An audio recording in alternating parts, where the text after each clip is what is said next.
Hello friends, welcome my channel. Myself Mahendra Khairanar, Assistant Professor at Bharati Vidyapeeth Yashwantrao Chavan Law College, Karad, District Satara, in the state of Maharashtra.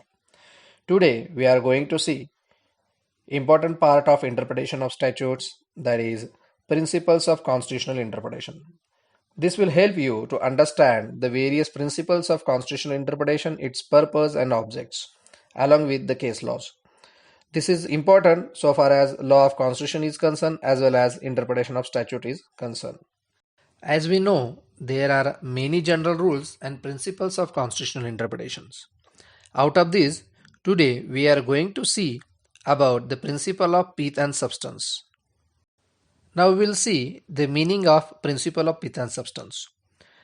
This principle consists two expressions, pith and substance. The term pith means true nature or gist or essence of something, whereas the term substance denotes the most important or essential part of something. In all, the doctrine of pith and substance is derived from Canadian constitutional interpretation. It is used to determine under which head of power a given legislation falls.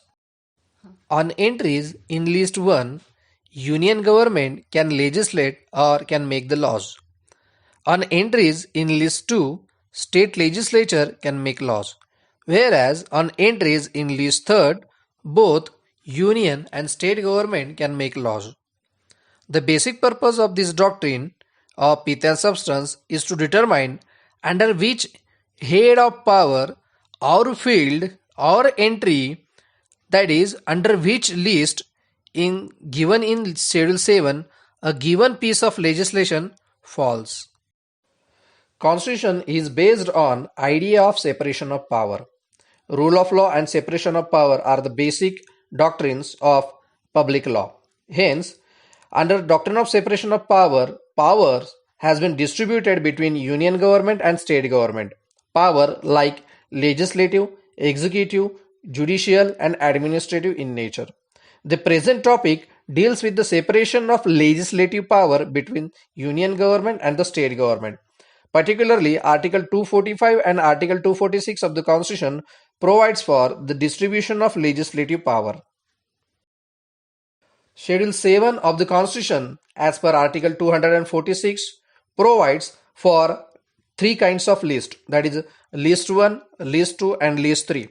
List 1 is known as the Union List. It provides 100 number of entries on which the Union government, only the Union government, that is the Parliament of India, has exclusive power to legislate. Whereas List 2, which is known as the State List, it contains 61 entries. The state government has exclusive power to legislate on the matters relating to these items. Whereas List 3, which is also known as a concurrent list, contains 52 items which are currently in the list. This includes the items which are under joint domain of union government, that is the parliament, as well as the state government, that is the state legislature. Union and state legislatures are supreme within their respective fields. They should not encroach or trespass into the field reserved to the other.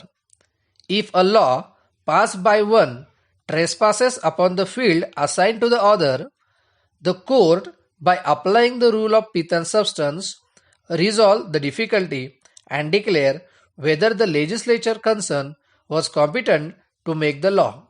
Explanation of the doctrine.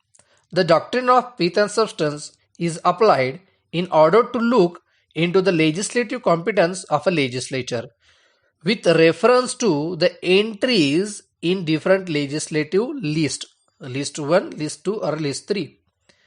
The doctrine is applied to decide as to whether a law dealing with a subject in one list encroaches or trespasses upon the subject in another list. The court looks to the substance of the matter, which is to be found in its object clause or preamble. Now we'll see the case law on this point. In State of Bombay versus F.N. Balsara in the year 1951, the case deals with the principle of Pith and Substance. In this case, the Bombay Prohibition Act 1949 was challenged. The law enacted by the state legislature. By this act, sale and possession of liquor in the state of Bombay was prohibited. Hence, the law was challenged on the ground that the state legislature does not have power to enact such a law as the matter falls under the Union list.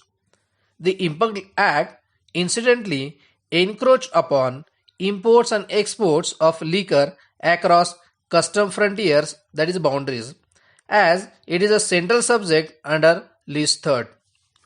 The court, however, held that the act is valid because, according to principle of Pith and Substance, that is, after considering the true nature and essence of the act, it is very much falls under the state list and not under union list.